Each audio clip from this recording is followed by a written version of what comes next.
जय हिंद दोस्तों। आप सभी अच्छे होंगे। चलिए आज हम लोग डिस्कस करेंगे कि अंतिम 30 दिन में क्या करें जिससे दरोगा मेंस क्लियर हो जाए और मेरिट में भी नाम रहे। बहुत सारे लोग का क्वेश्चन था कि हमको बहुत डर लग रहा है, हम क्या पढ़े, कैसे करें, समझ में नहीं आ रहा, सब एक साथ पढ़े या अलग अलग पढ़े। तो आज हम लोग इसका मास्टर प्लान बताने वाले हैं कि अगले 30 दिन में आपको क्या करना है जिससे कि आपका मेरिट में नाम आ जाए। तो सबसे पहले मेरिट में नाम लाने के लिए दो चीज़ तो कंपलसरी है भाई। दो चीज़, आप साइंस, मैथ, रीजनिंग। साइंस में आपको 20 से 22 क्वेश्चन देखने को मिलेगा। 20 से 22 क्वेश्चन के लिए आप एनसीईआरटी सार संग्रह लीजिए। उसका शुरू के 3 डेज सिर्फ और सिर्फ साइंस पे दीजिए और 3 दिन में आप पर डे एनसीईआरटी सार संग्रह से 1 से 2 बार, 2 से 3 बार, 3 से 4 बार, इतना मतलब कम से कम 10-12 बार 3 दिन में रिवीजन करिए साइंस का। उसके बाद लूसेंट ऑब्जेक्टिव से साइंस पूरा बढ़िया से रिवीजन कर जाइए। तो शुरू का 3 दिन हमको साइंस पे सिर्फ देना है, साइंस पे फोकस करना है। 3 दिन के बाद फिर हम सभी को लेकर के साथ में चलेंगे, लेकिन 3 दिन हमको साइंस को देना होगा क्योंकि साइंस का वेटेज बहुत ज़्यादा है, 20 से 22, और इसी में गलती होने की सबसे ज़्यादा संभावना रहती है। दूसरा है मैथ और रीजनिंग। बहुत सारे बच्चों का सवाल है कि मैथ रीजनिंग कितना रहता है, कैसा रहता है। तो भाई मैथ रीजनिंग में ज़्यादा परेशान नहीं होना है। मैथ रीजनिंग आपका 20 से 22 रहेगा। ये आपका मेजर सेक्शन है जो आपका मेरिट बनाएगा या फिर मेंस में रिजल्ट लाएगा। लेकिन इसमें ज़्यादा परेशान इसलिए नहीं होना है कि आप प्रैक्टिस सेट पर डे 4 से 5 बनाइए। प्रैक्टिस सेट अगर आप बना रहे हैं तो आपका 30 दिन में मैथ रीजनिंग आराम से कंप्लीट हो जाएगा। और प्रीवियस ईयर क्वेश्चन उठाइए और प्रीवियस ईयर क्वेश्चन सॉल्व करिए मैथ रीजनिंग के लिए। मैथ रीजनिंग का 20 से 22 क्वेश्चन आपको देखने को मिलेगा।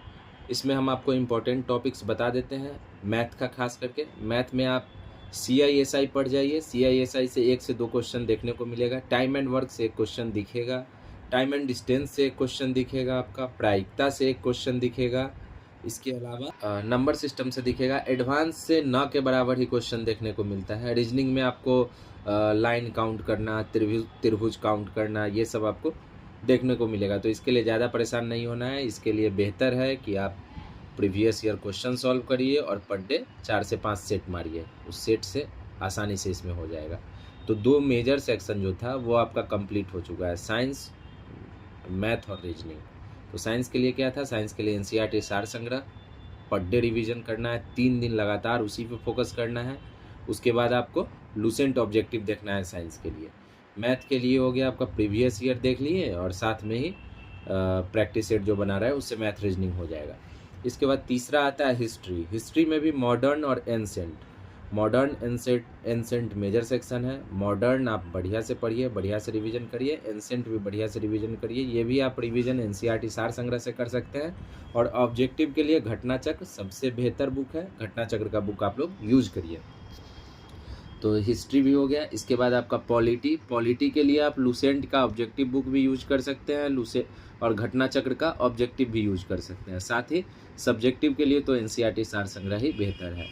फिर उसके बाद आता है ज्योग्राफी। ज्योग्राफी के लिए भी आप लूसेंट ऑब्जेक्टिव यूज कर सकते हैं या फिर घटना चक्र ऑब्जेक्टिव यूज कर लीजिए। सब्जेक्ट के लिए एनसीईआरटी सार संग्रह बेहतर है। तो कुल मिला के ये सारा सेक्शन आपका लगभग कवर हो जाएगा इससे। इकोनॉमिक्स आपको जो आप सेट प्रैक्टिस कर रहे हैं उसी में देखने को मिल जाएगा, वहीं से इकोनॉमिक्स आप कर लीजिए। इकोनॉमिक्स का वेटेज इतना ज़्यादा नहीं रहता है। तो मेजर सेक्शन हमारा है साइंस, मैथ, रीजनिंग, हिस्ट्री। ये तीनों मेजर सेक्शन है। तीनों के लिए सबसे पहले जो हमारा स्टडी प्लान रहेगा, मैंने बुक के बारे में आपको बता दिया। स्टडी प्लान जो रहेगा, हम 30 दिन का स्टडी प्लान बना रहे हैं जिसमें पहला 3 दिन हम लोग साइंस को दे रहे हैं। साइंस में हम लोग एनसीईआरटी सार संग्रह कंप्लीट करेंगे। 10 बार मिनिमम रिवीजन करना है एनसीईआरटी सार संग्रह से। उसके बाद लूसेंट ऑब्जेक्टिव उसका बनाना है। दूसरा मैथ रीजनिंग का मैंने बता ही दिया है। तीसरा है हिस्ट्री। हिस्ट्री के लिए हमारे पास ऑप्शन है एनसीईआरटी सार संग्रह और साथ में ऑप्शन है घटना चक्र का ऑब्जेक्टिव। तो अब हमको कैसे पढ़ना है? पहला 3 दिन तो हमने साइंस को दे दिया, तो फिर पहला 3 दिन के बाद जो अगला 2 दिन आता है, उस 2 दिन में हम लोग मॉडर्न को देखेंगे और साथ में साइंस का कोई एक सेक्शन लेके चलेंगे। मतलब साइंस का भी रिवीजन करेंगे, साथ में मॉडर्न का रिवीजन करेंगे और प्रैक्टिस सेट तो कंटिन्यू पर डे चलता रहेगा। इसके बाद तीसरा आता है पॉलिटी और ज्योग्राफी।